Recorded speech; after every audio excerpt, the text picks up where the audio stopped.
Hey, welcome back to No Hype Beer Reviews. Unless it's your first time, then welcome. Please consider subscribing. If you do, hit the notification bell, get all the updates. Here's today's video. It's Tuesday. On Tuesdays, I try to test my palate, drink something out of the ordinary, do a mystery beer, maybe do a coffee review or a liquor review.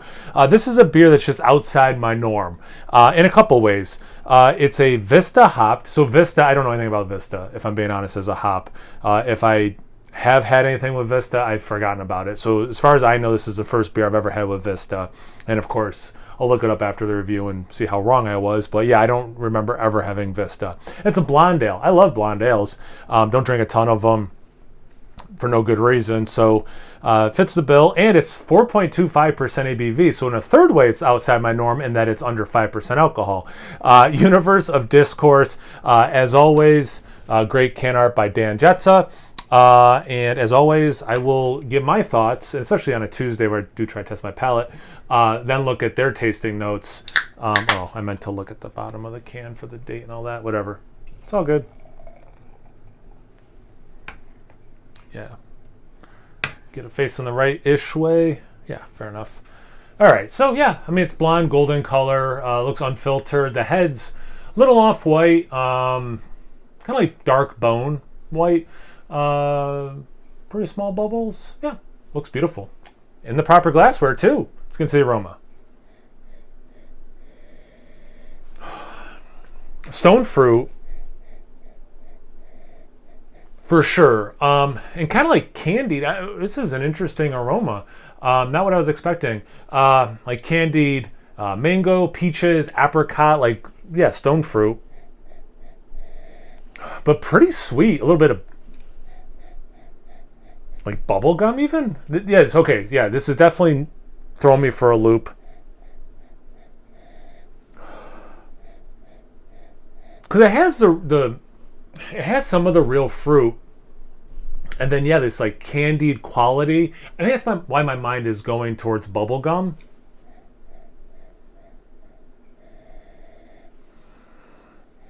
Yeah, it's very fruity. Okay, this is interesting.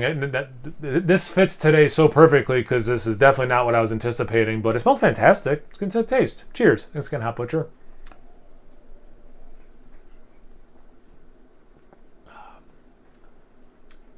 All right, there's way more going on in the taste than the aroma. Get rid of any sort of candied confectionery stuff. It's just the real pitted fruit thing. There is sweetness to it, but it's pretty dry.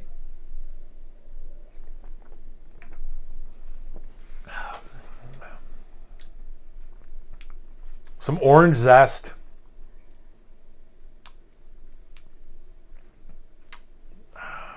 More peach than apricot, but it like both are there.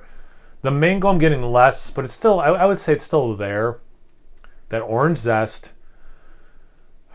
A floral, more floral than anything else taste. Not quite like, I don't remember even what beer it was recently that I got a big chamomile tea. It's not necessarily herbal tea, but it's definitely a floral thing.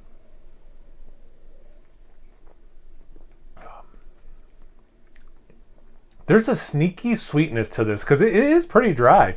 But it sneaks up on you in a good way. Like I think it provides balance. It makes it kind of like a fun roller coaster of a beer. You know, I spend a lot of time saying not candied, not confectionery. A little bit of like almost like cotton candy. This is a trip of a beer, which again makes it sound sweeter than it is. More like that berry thing.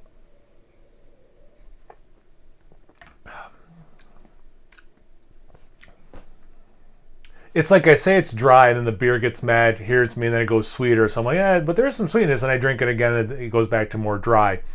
This is a cool, fun roller coaster of a beer. Well, let's see their tasting notes. Bright peach, yeah, for sure. Sweet papaya. I didn't go to papaya, but I'm glad they said sweet because again, I think that articulates what is so cool about this beer. Is there are these pops of sweetness and then it's not even like it starts sweet and goes dry. It's like pops of sweetness, pops of dry, like interchangeable or interchanging. Ooh, ripe melon. Interesting. I tell you what, this Vista hop, I'm very impressed with. This kicks out some really cool, flavorful things.